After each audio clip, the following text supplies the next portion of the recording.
j'ai 3 départements d'anglais. Comment se passe la vie estudiantine ici, dans votre institut? La vie estudiantine, ça se passe bien. Comme toutes les autres universités, ça va. Et quelle est l'ambiance? L'ambiance est normale, très bonne. Les cours sont bien dispensés? Oui, les cours sont bien dispensés, ça va.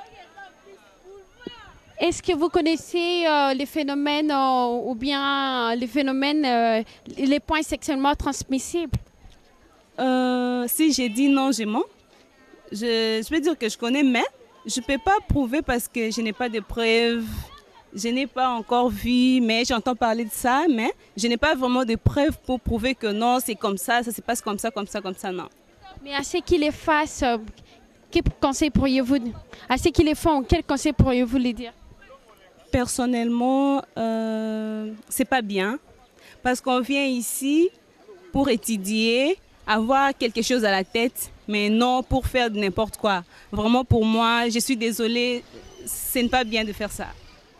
Comment tu vois l'avenir des élites congolaises ou bien des étudiants congolais juste après leurs études? Après leurs études, sur quel point? Pour le travail? Pour chercher du travail, du boulot. Pour chercher du boulot, oui. Bon, dans notre pays, pour avoir le job ces derniers temps, c'est un peu difficile, mais on se bat, on cherche partout. Pendant qu'on étudie comme ça, on cherche déjà où travailler quand on finit. Et tu cherches déjà où est-ce que tu as trouvé, dis-moi? Je n'ai pas encore trouvé, mais je fais un pas déjà. Je cherche, je pose des questions, comment trouver le job, et j'envoie le message partout, il y a un travail qu'on peut. Pour tes amis étudiants qui vous suivent en ces moments, quel message pourriez-vous leur dire en ces moments? Je vais leur dire de bien étudier, de venir tous les jours au cours, suivre bien les leçons, et pour que quand ils vont travailler, qu'ils ne rencontrent pas trop de difficultés, qu'ils prouvent ce qu'ils ont fait à l'université, ailleurs là où ils iront travailler. C'est un peu ça. Merci beaucoup. Merci, je vous remercie. Connaissez-vous les phénomènes qu'on appelle le point sexuellement transmissible? L'avez-vous connu ou pas?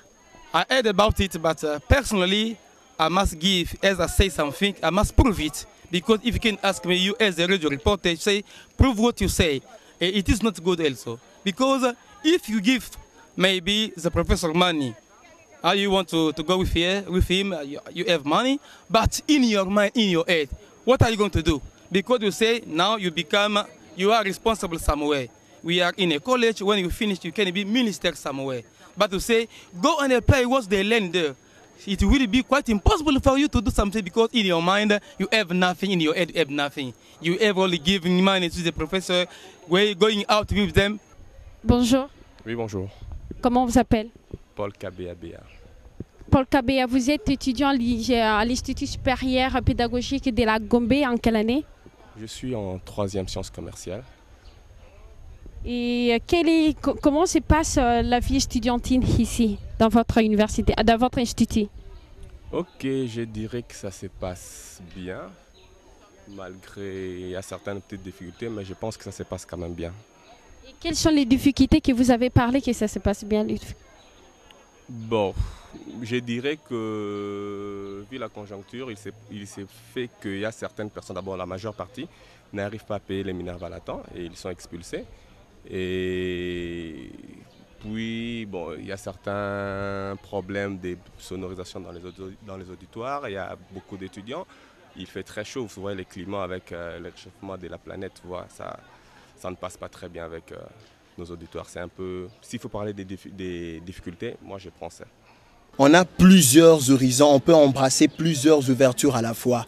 Seulement, il faut savoir comment s'y apprendre. Il faut partir sur de bonnes bases. Quand on n'a pas une bonne base, on ne peut rien embrasser et on est bloqué. On se retrouve dans un cercle vicieux, on ne sait pas progresser. C'est comme créer d'autres activités pouvant lui permettre de se prendre en charge. C'est d'abord la première responsabilité à laquelle l'étudiant doit s'attendre. Et toutes ces personnes qui, après leurs études, visent à aller à l'étranger, c'est tout simplement parce qu'ils ne savent pas qu'ils sont universitaires et appelés universitaire, il est appelé à créer au lieu d'avoir la main tendue. Il faut que la personne elle-même commence par se dire, après tout ce que j'ai comme connaissance, comment pourrais-je mettre toutes ces connaissances en pratique? Je dois commencer à créer une activité. Je dois commencer à créer, comment on appelle, à devenir d'abord investisseur avant que d'autres personnes puissent me venir en aide. Quand vous avez toutes ces connaissances telles que nous, dans le domaine scientifique, toutes ces connaissances que nous avons, mais ce n'est pas pour rien. Aujourd'hui, nous voyons même les Américains sont en train de recourir à la plante pour créer. Vous avez vu des produits d'aloe vera, machin truc, qui aujourd'hui circulent circulent sur le plan, sur l'échec mondial. C'est une personne scientifique. Est-ce que tout ce que tu dis là, c'est faisable ici en RDC? C'est très faisable, c'est très faisable. Nous avons ici à l'ISP des étudiants de 3e graduat, de première année de licence en biologie, je dis bien en biologie, qui viennent de mettre en pratique des produits nouvellement créés à base des plantes. Il ne manque peut-être que quelques financements venant de ceci, cela, mais ils ont déjà créé. Vous voyez cet esprit de créativité. C'est ça ce que nous voulons de l'universitaire. Parce qu'au départ, on ne voyait pas beaucoup de filles étudier. Mais aujourd'hui, ce n'est plus le cas. Alors je me dis qu'avec ce pas-là, l'avenir ne peut qu'être meilleur. Là, vous voulez dire que vous confirmez la parité entre l'homme et la femme au milieu scolaire? Je confirme cela parce que nous remarquons déjà qu'à l'ISP, il y a plus de filles que de garçons. Déjà, c'est un pas. Merci beaucoup. Alors, pour des gens qui vous suivent en ces moments, quel conseil pourriez-vous leur dire à propos de l'éducation? Je conseillerais à toutes ces filles de se lever et de chercher à travailler, à étudier surtout. Parce que le pas pour le travail, c'est d'abord les études. Nul ne peut commencer par travailler sans pour autant passer par l'étude.